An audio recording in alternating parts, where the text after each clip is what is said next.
Hey guys, it's Mark. How are you doing? Today we're going to be talking about everything you need to know about this plant called the Alocasia Macrorrhizo or elephant ears taro. Giant elephant ears taro, rather. And as we call it in the Philippines, the badyang.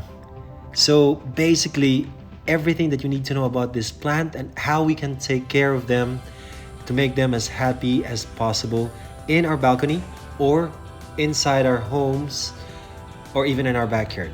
So we will be classifying this topic into 8 segments, and that would be we're going to be talking about, first of all, the light, second, the soil, third, the water, fourth, the temperature and humidity, fifth, the fertilizer, sixth is the potting, seventh is propagating, and eighth, last but not the least, pests and diseases. So without further ado, let's talk about light. Light is the most important segment of this video because it is important that you do not put them in a direct sunlight location. They hate direct sunlight. So you might want to put them somewhere that there's a little bit of shade but still getting the light that they need. Indirect sunlight.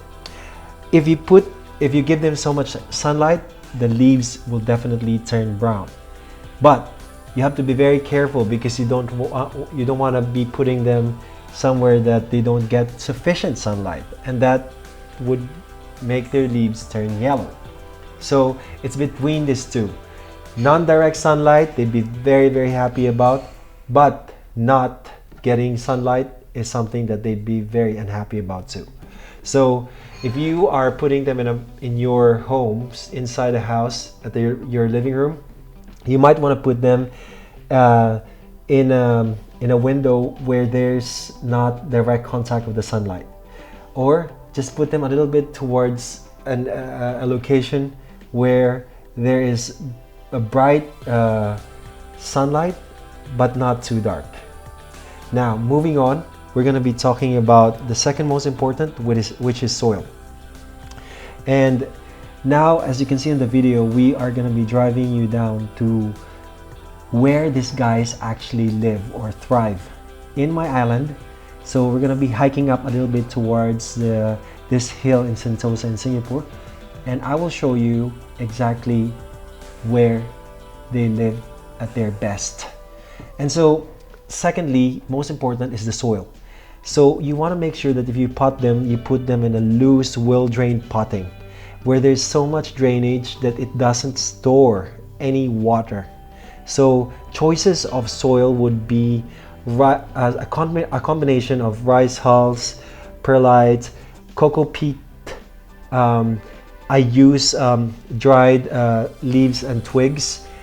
Sometimes you could also use some lecables in it, and so that the soil would have so much air to be able to drain all the water down.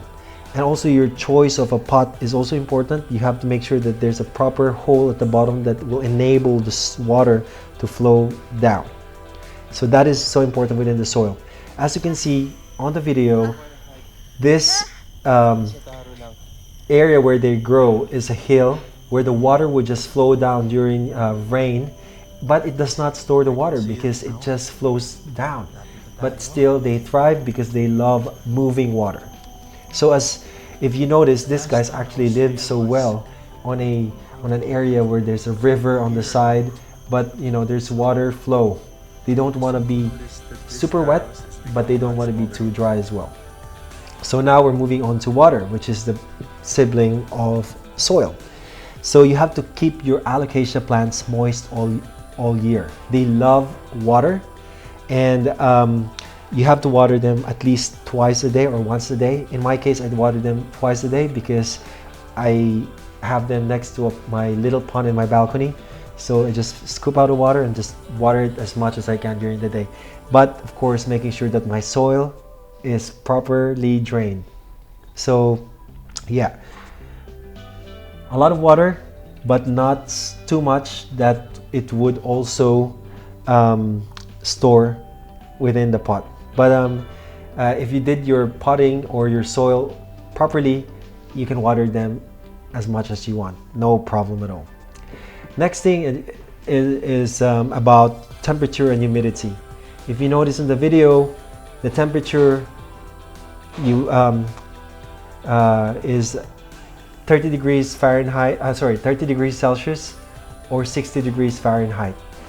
These plants are originally from the Southeast Asia, tropical countries like the Philippines, Malaysia, and Indonesia. So they thrive in those kinds of temperature.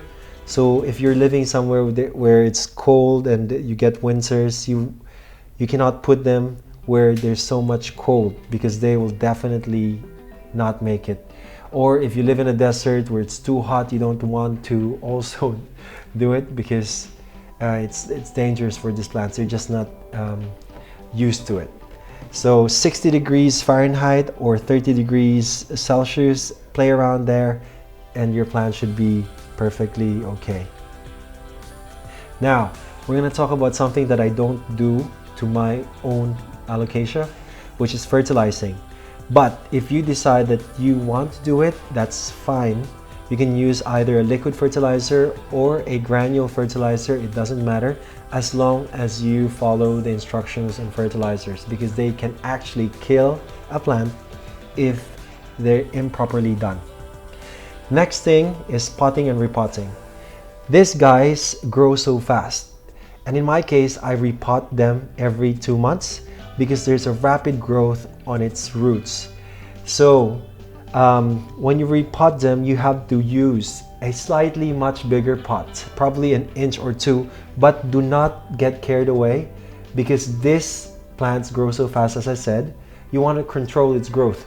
If you give them such a big pot, that could be an indication of, that the roots could grow so fast as well, and it could be an indication of water storage as well. So you might want to keep them at a pot that is easy to maintain as it grows to its biggest potential. Now, I said 1 or 2 inches, and that is perfect if you're going to keep them as a house plant. Okay, moving on, we're going to be talking about propagating these alocasia plants. If you see in the video, these guys actually are crawling plants. So the way that we propagate is by their roots, and then they grow from their roots up to a new sprout to start another plant of Alocasia elephant ears. But if you wanted to propagate it at home, you might want to get a knife or a scissor or a shear, and you can cut off a piece of its rhizome division. That is, rhizomes are part of the root system. You can cut it off and just put it in a warm, moist pot and wait for another 2 weeks or less, and you could see a growth beginning to come out. These guys, they grow so fast, and they're like weeds, so you have to be very careful as well in using the soil that you've used for an alocasia plant. You never use it with other, or you never recycle it to your other plants, because they will definitely grow on those spots. I have that problem at home. When I've used the soil from my alocasia, they've grown in other plant spots, so you have to be careful with that. Now we're moving on to something that is also very important, which is pests and diseases. I've never had this problem, but based on my research, it's so easy to manage. You just have to use a spray with soap in order to kill pests like mealybugs, scale, aphids, and spider mites. So basically, you just mix a dishwashing soap with water and then spray it to the leaves or where the pests are, and then just wipe it off or sprinkle it with water, and then they will be eradicated, including the eggs of these pests. So that's pretty easy to do. Okay, so we pretty much talk about everything that we need to know about alocasia and how we take care of them. Now, there are so many varieties of these plants, and there are some that is variegated. The way that we take care of them is slightly different from what I've told you for those variegateds, but basically the main point is on this video. But for variegated, it's a little bit slightly different because I think they're more fragile, more sensitive, and so you have to care about for them a little bit on a different level. And you can do that research too. But moving on, it was a nice and tiring trip up to the hill, but it was worth it when we saw the alocasia, and I hope you had a great time and you've enjoyed and learned as much as I have on this video.